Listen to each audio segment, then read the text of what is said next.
So this thing is known as the dog catcher. Turned out to be a perfect, dude, that's insane fit. This motor doesn't even have a rev limiter. It just spins until the valves start to float, and it basically just stays there all the time. That's insane, dude.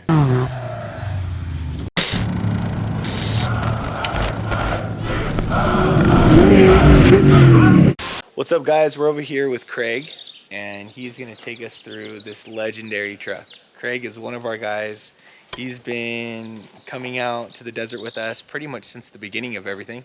Right, Craig? Yeah. Yeah, since the old days. I haven't seen a truck with leaf springs work this good in a really long time. This thing handles so well. Tell us about this thing, Craig. What's the year, make, and model of this thing? It's a 1993 Toyota pickup. It's the first truck I ever bought. I bought it when I was 20 years old. What motor are you running in this thing? It's a stock 22 RE. Just has a bigger cam in it, valve springs. Oh, okay. So it has a flip hood. That's rad. So it's a 93 Toyota pickup. Some of it. So this thing is known as the dog catcher. Do the dog catcher, dog catcher, do the dog catcher. You usually find Craig picking up canines throughout the desert and rescuing them. No, I'm just kidding. No. No, but everybody calls it as the dog catcher, as you can see. But this thing barks out for sure. So 22 RE, and what do you got going on it? Just a bigger cam, valve springs, LC Engineering headers, and that's it. Yeah. Nothing crazy. And Just reliable. And this thing makes it like deep in the dunes. Yeah. Pretty damn deep. As long as I have someone who knows what they're doing to follow. Yeah.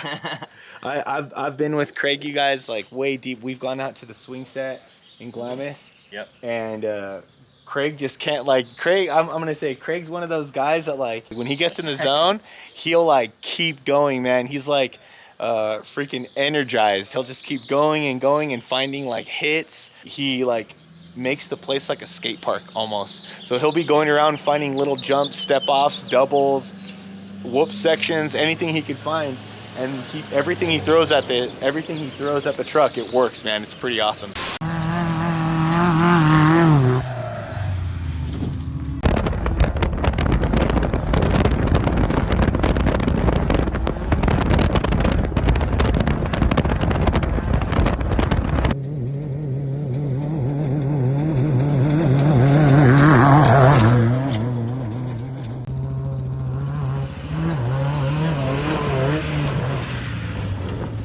Have you blown this motor before? Twice. Twice. Yes. But you've put it through some abuse. Yes, it basically just lives on that rev limiter. Pretty much, huh? Actually, this motor doesn't even have a rev limiter. It just spins until the valves start to float, and it basically just stays there all the time. That's insane, dude. That's insane. So, and I've overheated it probably 100 times, but I finally got everything worked out now to where it stays cool all the time. The engine oil cooler I have in the camper shell actually is what finished that off. To kind of get that balance. So how did you get to that balance to where you found it keeping cool? Because this looks like a pretty stock radiator. This is actually, yeah, it's a factory radiator. What all started is when I went to the electric fan. These motors normally come with a clutch fan. Okay. So the electric fan doesn't work quite as good as a clutch fan. What's the difference between the two? A clutch fan runs off of your pulley system, so the belt system off the motor, so your fan clutch would actually be driven from your motor. And an electric fan has its own electric motor that's just wired with the truck. Yeah, exactly. Going from the clutch fan, which are extremely efficient, to this, these work good, but not quite as good as a clutch fan. And I had to do that because of packaging everything in here. There wasn't enough room for the clutch fan. So running this setup right here for the radiator, and then moving the oil cooler to the back away from all the heat up here, right? It didn't have an oil cooler to begin with. Oh, it didn't? Yeah. Okay, so adding the oil cooler. Adding the oil cooler. Is what made it work. Yes. And then now you can freaking be on the rev limiter in the dunes. Yes. With 35s and two-wheel drive. Yes. Anything else you want to cover up here? Any other little mods or upgrades you have? The steering box down there is actually out of a four-wheel drive Toyota pickup. Okay. This started out as a two-wheel drive. So it's a four-wheel drive Toyota pickup steering box, and I moved forward about 4 or 5 inches to clear all the steering and all that. Yeah, dude. So did you build all of this steering? Yes, so I built all the steering. The beams started out as stock F100 beams. They're the 1-inch kingpin beams. Originally, this thing had A-arms on it, and when I first started working for Danny, I had plans of building another A-armed kit, but much stronger. And Danny had a good idea. Danny offered me this set of beams because they were just laying around. And at first I was like, no, I don't want to do that. No. Yeah. And then I went home and started researching it. I'm like, oh, well, if I could do that, I can move the wheelbase forward and like do like a single swing, make it real simple, and then and then it just kind of snowballed from there. And I was like, well, if I'm gonna do all that, might as well bigger steering box, move it forward, straight tie rods, double swing, steer, ram assist, bypass, and it just. So I'm sure the kids out there are going to ask is how, if they like, obviously I think we're going to cover that in more detail later, how he went from A-arms to I-beams, but it is pretty incredible that you were able to do this. And I think you with the guidance of Danny, you know, you guys both working together, probably, is that how it worked? You guys worked together to kind of lay this out? Well, actually, this was 100% me like at home. I mean, I obviously had a lot of questions for Danny, but yeah. I have my own little personal shop at home. Okay. So this was all done by me at my house. Dude, that's incredible, man. On my own time. So you went to this move, and I would say it's the right move. Yeah. You know, I mean, like you didn't have to really go into the cab or anything and spend all that money for building, you know, a crazy A-arm setup, right? Yeah. I mean, of course, you still didn't have to spend money, but not as much as you probably would have doing the A-arms, right? Is that safe to say? It probably would have been the same amount of work because it still would have been like a bolt-on A-arm long travel kit. So I still would have been able to leave the motor in this place. Oh, so it would have still been an A-arm bolt-on kit. It wouldn't have been like center mount or anything like that. Yeah, so the kit it had on before, like it worked, but it just wasn't strong. Okay. I didn't feel comfortable going fast in it. I knew once I put a cage in it, I was going to be driving much faster. Right. So I wanted a front end that would not break on me. Be able to withstand like the type of driving you wanted to do. Yeah. And how much travel do you have in this thing now? 16 in the front and rear. 16 in the front and rear. Yeah. Okay. I can't say how much, you know, this thing freaking works. It never stops. You know, I think if it's ever been anything, the only thing I've ever seen stop you is maybe like a tree in the Mojave Trail, but other than that, that didn't even stop you. That just slowed me down. We're doing a solid 45, 50. What happened? I gave them a little bit of a gap so I can go faster, and obviously that was a mistake. Oh, how the hell did that happen? A branch came over and just smacked the window. Can we get a picture of you punching it before we kick it out? Like just stand there and punch it, pretend like you're punching it? Come on. Fire man. Holy shit. Side of my truck though, not okay. Ooh. Cal Mini, dude, in Pomona. Next time I won't do that. And how much travel do you have in this thing now? 16 in the front and rear. 16 in the front and rear. So everything, this is all you, Craig. Yes. The front hubs, snouts, front brakes, and the master cylinder are all off of a Chevy K10. Oh, really? And to package it in here with the coilover and bypass, I had to make a little cantilever to, you know, put the master cylinder at a different angle. And then because of the stock reservoir, normally obviously isn't going to fit here. Yeah. I had to do a remote reservoir that I built out of aluminum that mounts in the cross member. Nice. Dude, you know, that is so awesome. You know, everything you guys do, it's such craftsmanship. You know, there's, like, I've always said these things are like the hot rods of the desert because everything is so custom. You know, it's like, it's not like you can just go buy this. To make it work to the application that you wanted to use with what you had, you made it work, dude, and you truly built all of this. It's incredible.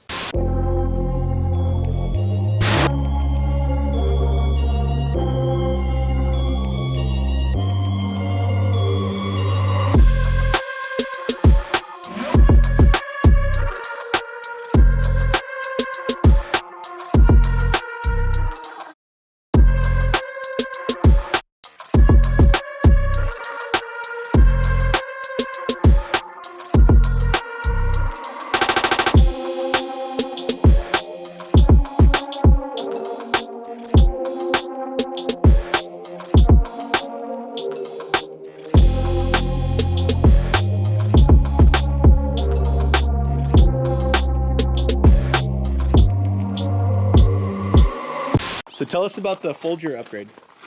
There's hard work to be done, another day yet to be won. The best part of waking up is Folgers in your Toyota. I was having issues with keeping water out of the bearings and spindle nut.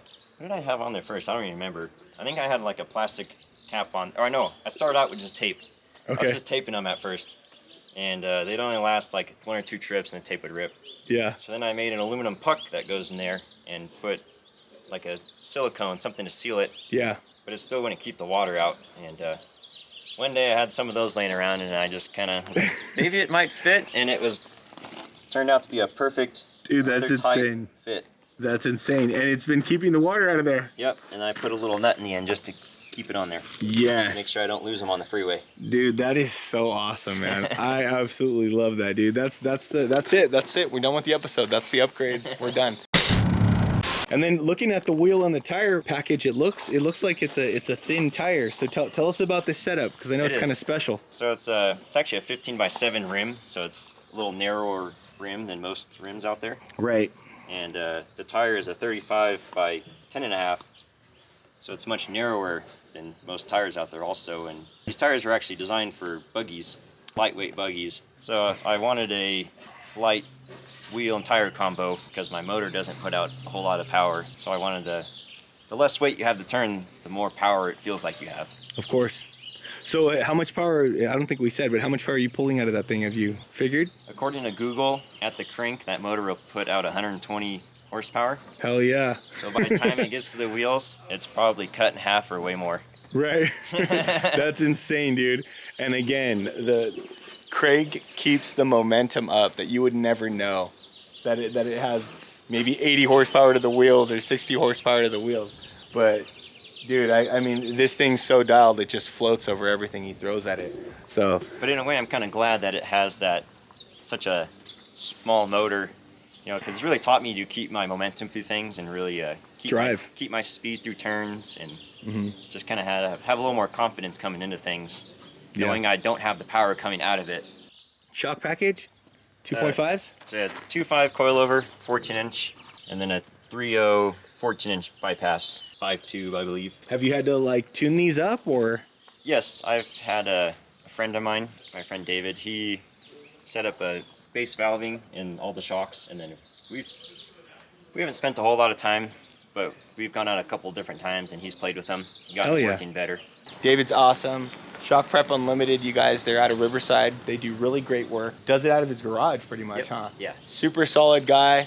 Highly recommend him. If you guys are out in the Inland Empire, check him out. We'll throw a little link on here for David. What up, David? Oh, what glass is this?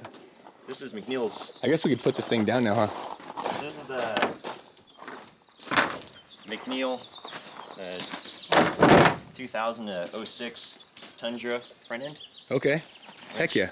It's not the prettiest right now. She's been through the ringer. I thought it'd be really funny to play bumper cars with Danny, but our bumpers aren't at the same level, so it didn't work out. Dude, that's too funny, man. So I've got a factory grill at home, and I've got brand new headlights, corner lights, and I saved this piece, so I'll put this piece back in here. Okay, right on. So I have all that home. I'll do that. It's on the list. Nice. I've always loved this look, man. You know, I've always thought it looked really cool on the Toyotas, the Tundra conversion. This is the same hood Dan Vance ran forever on that Toyota. That's right, dude. Yeah. Dan Vance, you guys probably don't know about Dan Vance, Vance Refrigeration. No, I'm just kidding. That's an office inside joke. Bob Vance, Vance Refrigeration. But Dan Vance was like an old 1400 legend, dude. That guy went huge.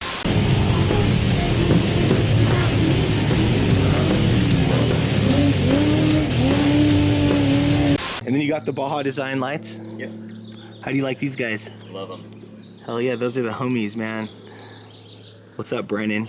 Baja Designs. These guys run such great lights, and just with this setup right here, you're pretty much good. That's all I need. All right, and I got a little bit of storage in here. There we go. Dang. Oh, what the? What day is it, Craig? Come on, Craig. It's Friday, Craig. What's the next plans with this guy? I have a pile of parts sitting at my house. I won't give too many details, but it's a